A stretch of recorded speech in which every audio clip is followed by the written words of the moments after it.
UFC 282. These are the full card predictions and the betting breakdown brought to you by my bookie. Main event, Jan Blachowicz versus Magomed Ankalaev for the vacant light heavyweight belt. Looking forward to this card. Make sure you smash the likes if you guys are new. Subscribe, turn those post notifications on, and make sure to share the video as well. And let's get into the first fight of the night. It's Saaiman and Steven Koslow. Koslow coming in on short notice. He's nasty with his submission skill set. I actually think he's a real problem for Saaiman. I'm going to pick the Koslow side. I understand there's going to be some concerns with him coming in short notice, but the submission skill set, in my opinion, is definitely there. He's very dangerous. All pro wins by sub. On the opposite side, Saaiman's a guy that mixes it up well everywhere, but I do think shines with that Muay Thai. He has a nice stand-up game. Is good on the floor, but he's young, 21 years of age. Both guys 6-0, but Koslow was like 10-1 as an amateur too, and only lost his debut fight by a split decision. This guy's extremely good. He has a ton of fighting experience at this point. I think you got two real quality prospects facing off, and I think Koslow is going to find a way to get the submission, and you got to shout him out for the nickname, Obi-Wan Shinobi, the Pillow. Weirdest nickname of all time. I feel like the pillow part is a little bit over drawn out, but whatever the dude wants to do, he definitely can fight. His ground skills are A1, and I think he can get the back of Saaiman and lock in a choke. I think what you're going to see is a difference in that physical strength with the grappling, and I got to go with Koslow to get the win by submission. And he's actually a big underdog. Saaiman minus 260, Koslow at plus 220. I like the side of Koslow to pull off the upset. I think he's a real good prospect. Obviously, not ideal circumstances with him coming in on short notice, but I think the gas tank's going to be there, and I think he's going to choke Saaiman out, potentially with a triangle, potentially with a rear naked, maybe even a guillotine, but I think he shines in this fight. I'm going with Steven Koslow to upset Saaiman in this battle of real prospects here.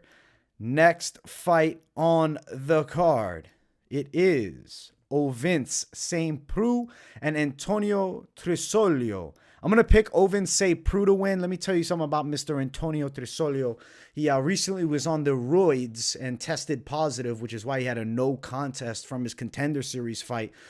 Overall, his game is really more so towards the grappling where he'll shine. Former welterweight, roided up to get big enough for 205, but his last fight was at 200. Now he's freakishly tall at 6'5", but Ovince St. Preux, I think, is going to be able to close that gap and crack him with punches. I think he does have a power advantage. The striking should favor OSP. His awkwardness is something that Trócoli has never seen before on that Brazilian regional scene, or even, his big fight that he had on Contender Series.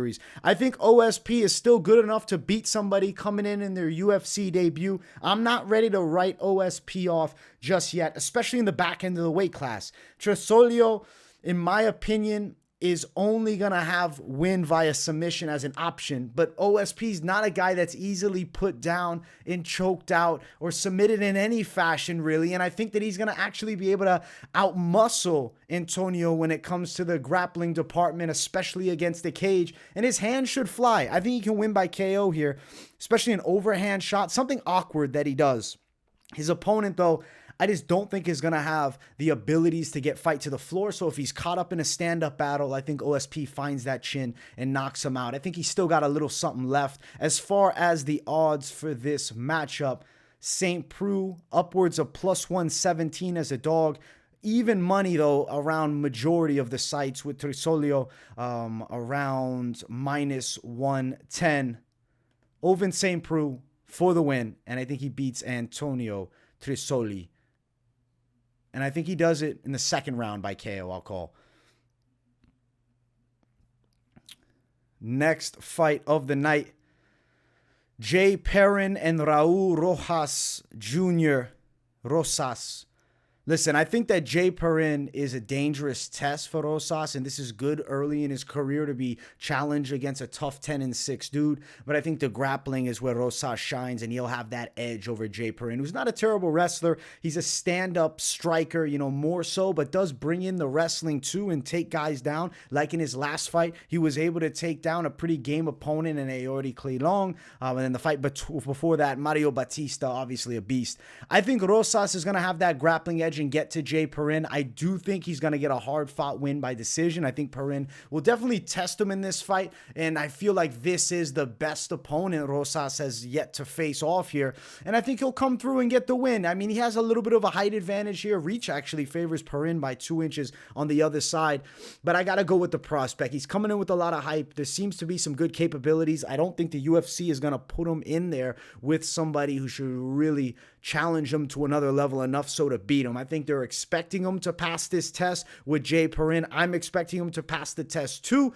Perrin, though, probably goes long. I'm going to take Rosas Jr. win via decision. They're going to go the full 3, and I think the grappling edge is going to be showcased here. And we got a good 18-year-old kid on our hands with Rosas Jr. As far as the odds for this fight, Rosas minus 225, Perrin plus 190. I like that minus 225 favorite, but he is over 2-1 favorite at just 18. It's a little wide, but he should beat somebody like Jay Perrin, who's, 10-4 throughout, outside of the UFC work. Obviously 0-2 in the UFC. The level shift is different, but I think Rosas Jr. is going to shine here, and I expect him to look better than he did in his Contender Series fight and control with the grappling over Jay Perrin. I like this young prospect on the rise, and we're going to pick him to get it done. Next fight on the card, Daniel da Silva versus Vinicius Salvador. I have always rode with Daniel da Silva to pull things off. I've always felt like he's better than he shows, and I'm still going to pick him here. I'm going to pick Daniel da Silva to win over Vinicius Salvador. Salvador's not fantastic on the feet. I mean, he's explosive, comes with power to scrap and mix it up, but his hands are low. A lot of movement and stuff like that, but I could see da Silva landing a money straight shot down the line that hurts him. I could see him following up with ground and pound. I could see him ended up, even getting a submission off on Salvador. I think Daniel da Silva gets a well-deserved win, and I mean, if you look at these guys outside of the UFC performances, Salvador has a good amount of losses against the lower level competition. Da Silva had just 1 defeat before heading into the UFC and is now obviously on this rough 3-in-a-row go. But let's look at the opponents. I mean, Jeff Molina's game as hell. And then you look at Francisco Figueiredo, better than he showcases in a lot of fights. And then Victor Altamediano, Daniel da Silva had him hurt bad and then ultimately got stopped himself. Altamediano, tough as nails. I think Salvador gets hit, and I think he goes out in this fight here. The level difference of opponents, I think, could be a big factor. Obviously, da Silva puts it all out there and sometimes, weathers down, at least through his UFC run. He hasn't been able to blitz the opponents.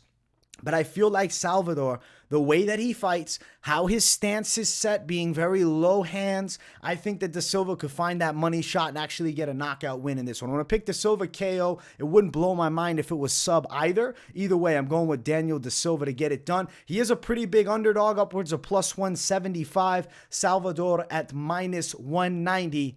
Yeah, I'm not closing the book on Daniel da Silva just yet. I think he beats Vinicius Salvador here. Next fight on the card, it is Chris Curtis and Joaquin Buckley. Should say it right, Joaquin Buckley. Listen, I got to go with the... I don't want to pick between these two, man. It was such a hard time. Like, I'm flip-flopping as I'm sitting there picking, watching footage. I'm like, this fight is a toss-up. But I'm going to ride with the side of the action man, Chris Curtis. I feel like I could see Buckley catching him too, and I look back, the one flatline KO loss you see for Chris Curtis was over in the PFL. That was the only time he got knocked out, and I mean, that was against PFL's top guy, really, the name's totally escaping me. We got to pull up Chris Curtis's record. This guy's a damn good fighter. I got to give him some fucking respect of pulling it up. Where we at here? The third. Ray Cooper the third. Almost said Sheldon Cooper the third, man. Joaquin Buckley on the other side. Joaquin Buckley, I should probably say. I'm always saying his name wrong. I apologize, Mr. Buckley. Powerful fighter, southpaw, good explosiveness, knockout of the year.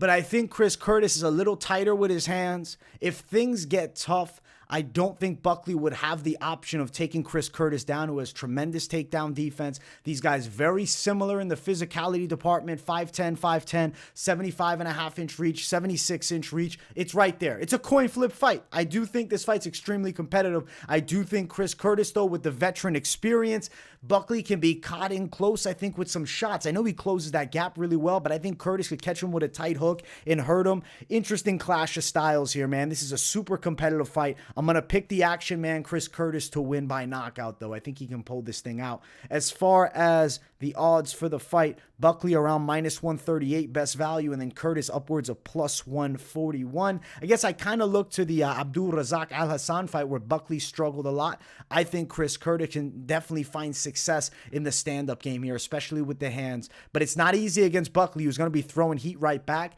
I think somebody's getting knocked out. I'm going to pick Chris Curtis to win by KO over Buckley, and what's going to be a hell of a fight. Maybe fight of the night right here through these prelims. I'm actually really stoked for this matchup. I'm going to go with the action man, though. Next fight on the card, it is heavyweights. Jairzinho Rozenstruik, Biggie Boy, versus Chris Daukaus. I think Jairzinho Rozenstruik is going to knock Chris Daukaus out with a hook. His kickboxing experience is very good. He's got a ton of fights there, but it's also just his patient MMA striking game, and he can explode in an instance and flatline Daukaus. Daukaus is pretty good. He's got nice boxing. He's actually pretty fast for a guy at heavyweight, and he's not a huge heavyweight as far as his weight, but he does have an inch in the height here, but the reach favors Rozenstruik. I don't think those stats really matter a ton here. I expect him to mix it up a lot striking. Don't be shocked if Chris Daukaus decides, shit, I want to wrestle with Rozenstruik, and then he's surprised at the resiliency of the takedown defense from the Rozenstruik side. Common opponent comes to mind. It's Curtis Blaydes.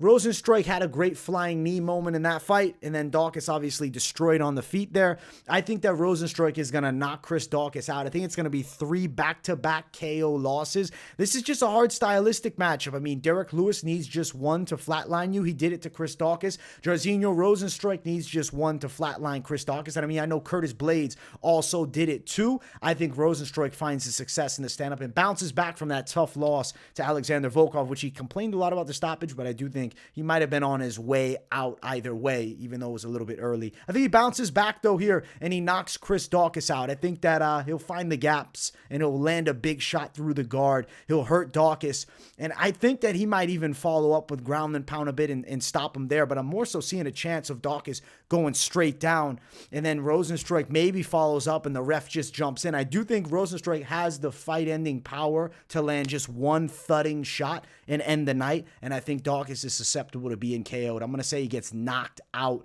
badly here by Rozenstruik. Odds for the fight, Rozenstruik the favorite, -165. Daukaus at +148. I like Rozenstruik to win by knockout a lot. That might be a prop to keep an eye on too. Yeah, I think he's going to get it done here. It's a good stylistic matchup for him, I think. I'm not overly concerned with Daukaus. I know he's got the jiu-jitsu black belt, but he don't have the wrestling game. And I definitely don't think he has the capability of controlling Rozenstruik on the ground for extended periods of time. I think Rozenstruik finds the chin and gets the knockout win. That power is real with him. And I say he flatlines Chris Daukaus. Next fight, this one, guys, super important to watch. Like, if you're looking for somebody to keep an eye on, it's Erik Silva. TJ Brown, the opponent. I'm picking Erik Silva. You can already tell his grappling skill set is extremely good. This guy's got nasty subs. He ground and pounded the hell out of a really nasty kickboxer on his Contender Series fight. And I think he's going to show a ton of ability here against TJ Brown, who isn't a bad wrestler himself, is a pretty well-rounded dude, but does not shine anywhere. I think Erik Silva will take advantage of the grappling defense. Like, I know TJ Brown's normally pretty solid with the takedown defense and even offense in certain fights. I think here he's put on his back. Erik Silva is going to look to smash and pass. I think there's a chance of Silva by sub. I think it's time too. At 35 featherweight division, it's like now or never if he has any chance of doing anything with his career. He's 9-1, seems to be really good. I like the style. I think that he's going to get the win. I think the grappling skill set will shine in this fight. I'm actually going to pick Erik Silva. I say he'll submit TJ Brown in this matchup here. I think he'll find a way to beat him by submission. I could see him ground and pounding him too, but setting it up with ground and pound leading to the submission win. We're going Erik Silva to get the sub. About even money here. Minus 105 Erik Silva, plus 120 TJ Brown. Yeah, I like the debut in Erik Silva to win. I think he's a real prospect off Contender Series. And like I said, it's really a now or never moment for him. And I think he can pass the TJ Brown test. Not an easy one. This is actually a real stern debut for him. But I think he'll get it done here. We're going Erik Silva for the win. Next fight on the card. Quarantillo, Billy Q, and Alexander Hernandez, the Great Ape. I didn't even realize that was his nickname. Yeah, I think that we're going to see Billy Q beat up Alex Hernandez, guys. He's dropping to 45, this Alex Hernandez, which is something he hasn't done in a decade. That's a big weight difference. Like, that 10 pounds is a lot to take off. Hernandez pretty well muscled. So now I'm anticipating a hard weight cut. I think the durability is diminished. Billy Q can scrap. He can strike. He definitely can grapple. And I think he can hurt Alex Hernandez with his hands. And I think club and sub is pretty likely in this matchup. I mean, a flat knockout win, I guess less likely, more of like a follow-up TKO ground and pound where Hernandez is hurt on the feet. But I think that Billy Q will hurt him, but then he'll work towards a submission. I'm kind of seeing rear naked choke. I'm going to go submission, club and sub officially for Billy Q over Alexander Hernandez. Hernandez is pretty good. I mean, he can kickbox, he can wrestle, he can kind of do everything fairly decent, but I think dropping a weight class is not going to be an easy task. Fighting Billy Q, who just had a war with Shane Burgos, and I really think is priming his skill set right now, and I think this is definitely the best version we've seen of him since ever, like, period. This is the best Billy Q. And I think that Alexander Hernandez runs into some trouble in this fight here. So we're going to go Billy Q, submission win, and Hernandez still somehow, though, has that fake glove touch win over Beneil Dariush. I can't forgive him for that. That was the true douchebag of douchebag moments in MMA. And I think that Billy Q is going to beat him up too. So I'm going Billy Q for the win, submission over Hernandez, who's dropping a weight class, and I think he's going to get smashed for it. I think the weight cut will take a lot out of him. Billy Q around minus 160. Alexander Hernandez upwards of plus 145. I like Billy Quarantillo to win by submission. Next fight brings us to the featured prelim of the night. Good featured prelim here. It is Edmen Shahbazyan and Lungiambula. I'm going to pick Edmen Shahbazyan. I think his superior kickboxing skill set should shine. He also has a big range advantage, but not with the hands, with the legs. The reach somehow favors the 5'8" Lungiambula. Granted, the dude's as wide as a house, so I don't know, taking into consideration how narrow Shahbazyan is, that arm length, we don't even know. The statistic of reach is flawed, in my opinion, because of the broadness of people's shoulders as opposed to just length of the arms. Shahbazyan, pick. I think he'll win the stand-up. I think he'll be able to fend off the grappling attempts by Lungiambula. I think Shahbazyan will find straight shots and body kicks a lot here, wear down Lungiambula, and I think he works towards maybe a later knockout win. I'm going to go Shahbazyan KO. Lungiambula's recklessness with even his takedown attempt against Cody Brundridge. I mean, Shahbazyan, hell of a striker, and that's what he's known for. The way he left his neck out for the guillotine there, I mean, maybe Shahbazyan locks the neck up. But I'm going to say Shahbazyan, third round knockout. Lungiambula, he's lost 3 straight, and you'll say, oh, but the same thing with Shahbazyan. Well, let's look at competition level. Lost to Marc-Andre Barriault, tough customer, but not top of the line. Cody Brundage, tough dude, more back-end middleweight. Punale Soriano, tough dude, more back-end middleweight. Edmen Shahbazyan's losing to Derek Brunson, world class. Jack Hermanson, top of the line. Nazarena Mavov, ranked, up-and-coming prospect. Edmen Shahbazyan should work Lungiambula. It shouldn't be close. There's a 10-year age difference too. We're going Shahbazyan to win in a must-win fight. It's make or break now, but I think he will get it done. As far as the odds, wide towards Shahbazyan, minus 280. Lungiambula, plus 275. The skill set difference is vast, and the step down in competition is one where I think Shahbazyan might look better than I am even anticipating. I mean, this is a dude that knocked out Brad Tavares. That's an impressive feat. Something that Israel Adesanya could not do. Dricus du Plessis could not do. Some real dangerous guys that Tavares has gone long with, and Shahbazyan did stop him. We'll go Shahbazyan by KO in this fight, and I think he bounces back with this one and a needed win. He's 25, though. He still has a lot of time, so we'll see what the future holds. Main card. Make sure you guys smash the likes, and if you haven't, subscribe. Bryce Mitchell, Thug Nasty, and Ilia Topuria. I'm going to pick Ilia Topuria here. I love Bryce Mitchell's game, and I honestly, I find him fun, man. I know he says some crazy shit that people don't like, but I like that he's, super edgy and not any way with the grain, fully against it. Ilia Topuria has great grappling, championship level, as Bryce Mitchell's grappling game is fantastic, great takedowns, controls well. His stand-up game isn't something I'm jumping up and down about, and I think Topuria has the power to flatline a ton of dudes at 145 pounds, and I think he can hurt Bryce Mitchell in this fight. I think Bryce Mitchell's going to be met with a lot of resistance in the grappling.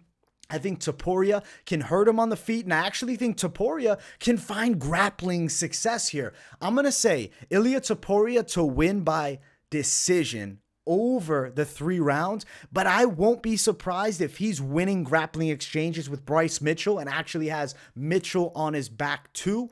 I like this fight a lot for Topuria. I think he's going to get it done. He'll come in with an impressive win over Bryce Mitchell, which is just going to jump his stock tenfold. It's going to go crazy here. As far as the odds, plus 137, Bryce Mitchell, Topuria, minus 149. Something else I want to look at here is, competition in the past couple, right? Edson Barboza is a great win for Bryce Mitchell, absolutely, but he's a pure striker. Andre Fili, quality win. It's Fili. He's a tough out. He's well-rounded. Charles Rosa win. Back-end guy. Bryce Mitchell should win that fight. Beat Matt Sales. That was an impressive sub, though. So that's an A1 win. Bobby Moffitt win. Now we're looking way back. Jai Herbert. Dangerous kickboxer. Had a great moment up a weight class. Bryce Mitchell can't produce that type of explosion. Ryan Hall. Submission ace. One of the goats of fucking jiu-jitsu purely in MMA. And he gets smashed in that fight. Damon Jackson KO. Jackson's a beast. And then the Yusuf Zalal fight where he was tested a little bit. Yusuf Zalal at that point was looked at as the next big prospect. I think Ilia Topuria here is in a competitive fight with Bryce Mitchell, and I don't think this is a crazy matchup at all here. I think it actually makes a ton of sense where both guys are at this point. And I guess aside from, that Edson Barboza fight, the competition level has been somewhat similar. And let's note this. Bryce Mitchell has a loss on The Ultimate Fighter. It was against Brad Katona. Ilia Topuria, I think, gives him his first official pro loss. We're going Topuria for the W. And line's not crazy bad for him. I mean, as I said, he's sitting around like nearly minus 160, minus 150. Bryce Mitchell at that plus 137, around that range. I like Topuria to win. Next one, Darren Till is back and he fights Dricus du Plessis.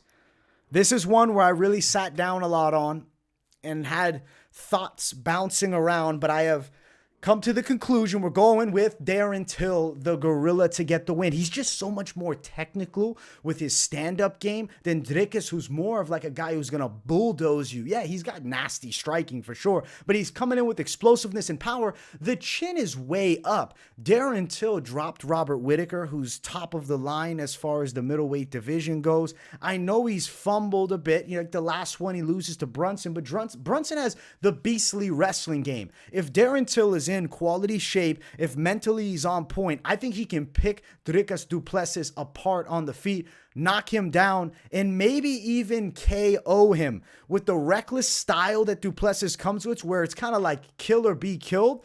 I'm going to go Darren Till, knockout win, maybe 3rd round KO. Wouldn't blow my mind if this fight goes long either, though. But I think Darren Till's got to be the pick here. The physicality of both guys, 6 foot to 6'1", about the same height. Reach, nearly identical, 75 for Till, 76 for du Plessis.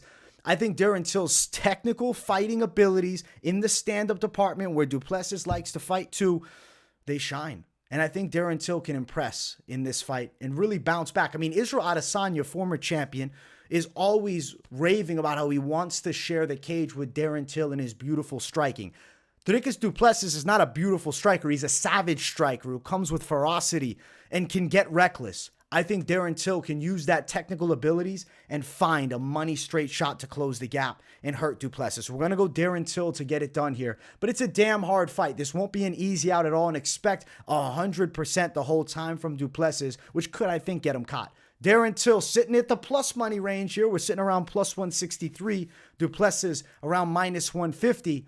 We're going Darren Till, and it'll be an upset, too, for him to beat Du Plessis. But we can't write off Darren Till yet. He's not even 30. He's 2 weeks out from 30, and that will be when the prime really begins. Du Plessis only a year younger than him. Darren Till's fought the who's who. He's got a ton of experience. I know he's been out for a while, a year and 2 months. It's been a bit. But I think he's going to come back reinvigorated. He comes back better, and he gets a win. And Darren Till's back in the mix with this one. Next fight on the card, it brings us to the featured bout of the night. Santiago Ponzinibbio and Robbie Lawler.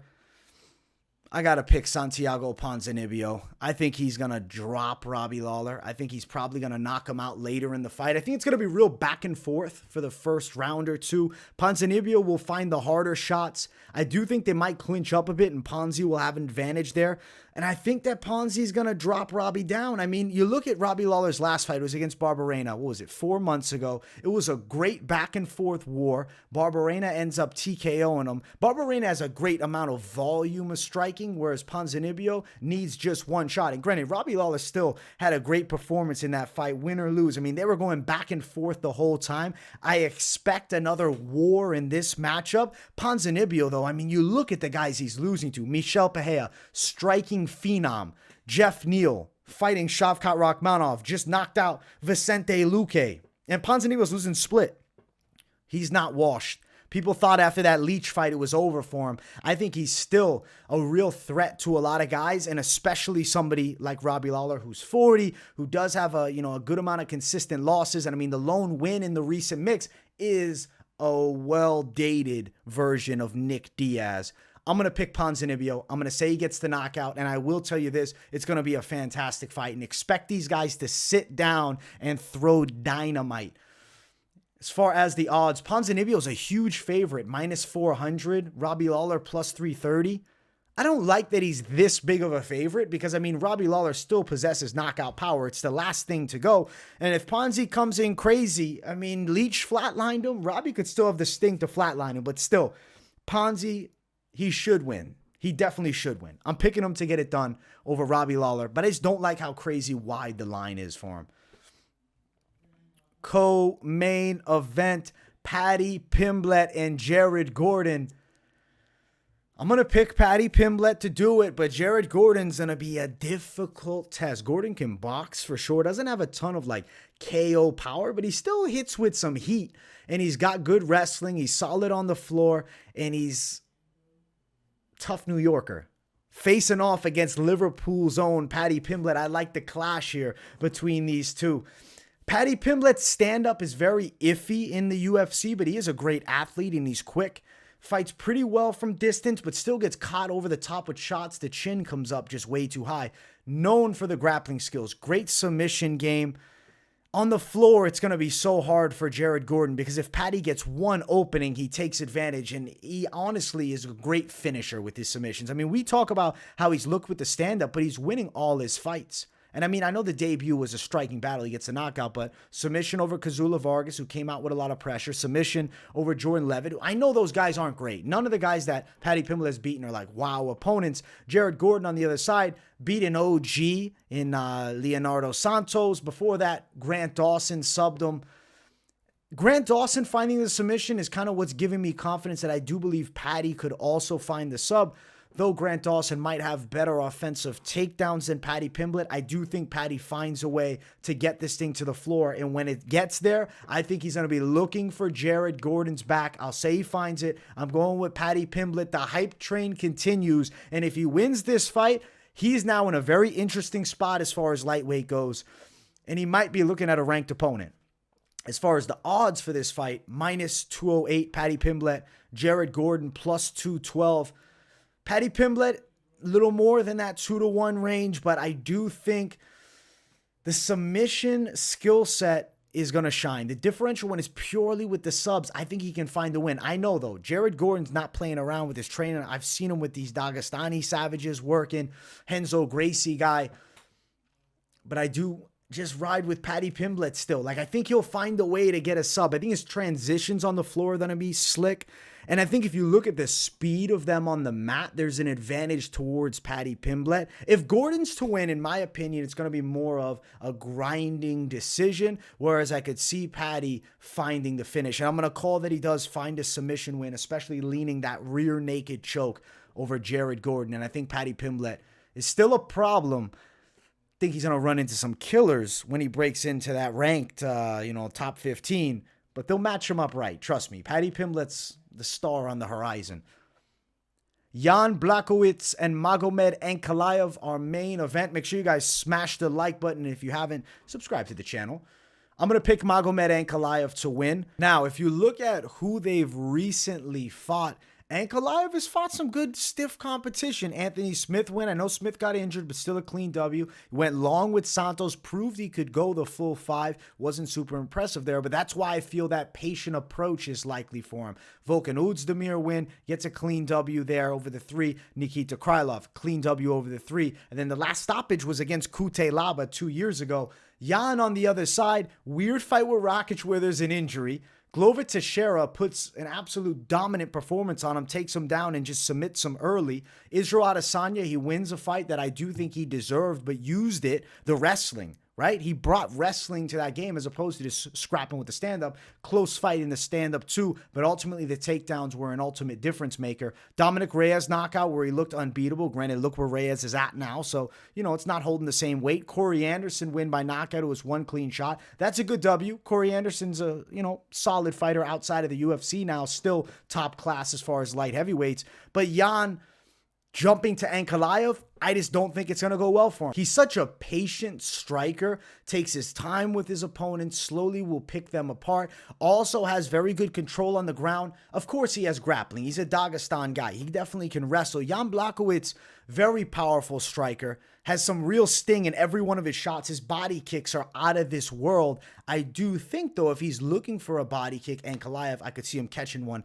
taking him to the mat. The slower pace style of Ankalaev is going to be very interesting to see how it faces off with Jan Blachowicz. I do think this fight is uber competitive. I actually think that there's rounds that are close, but Ankalaev, after it passes 2nd round, 3rd round, 4th round, I think starts to take over. So really, I should say, I think it's uber competitive in the earliest moments when both are at 100%. I do think Ankalaev is going to be very cognizant of the power coming back at him. If Jan Blachowicz lands, he can knock out anyone. If he's ripping body kicks, they're going to do significant damage. Ankalaev knows of these threats. Don't be shocked when Ankalaev takes Jan Blachowicz down. Don't be shocked when he turns into the Dagestani wrestler. But also in the stand-up, I think he will find success. Some front kicks from range, patient from the outside.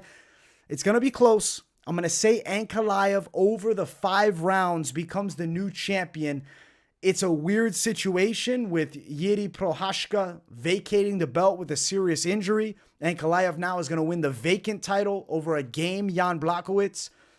It's a tricky fight, but I think Ankalaev over the 5. Expect a very patient display. I don't think this is going to be the best fight you've ever seen. It's not going to be Wonder Boy in Holland. I know Jan's going to want to be letting the hands fly in the stand-up, but I just think it's going to be hard to find home to big shots because I do think Ankalaev is just a bit faster from that distance too. So we're going to go Ankalaev, win. I'm going to call decision. And we'll see what shall happen between these savages. As far as the odds for the matchup, Ankalaev, a bit of a large favorite at -245. Jan Blachowicz at +228.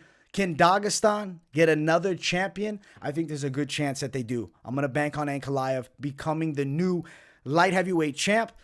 But I want to see him fight Jiří Procházka to really earn the status of champion. Not saying Jan Blachowicz isn't a great test. Recent loss to Glover. Might have been on his way to losing with Alexander Rakic up until Rakic got injured.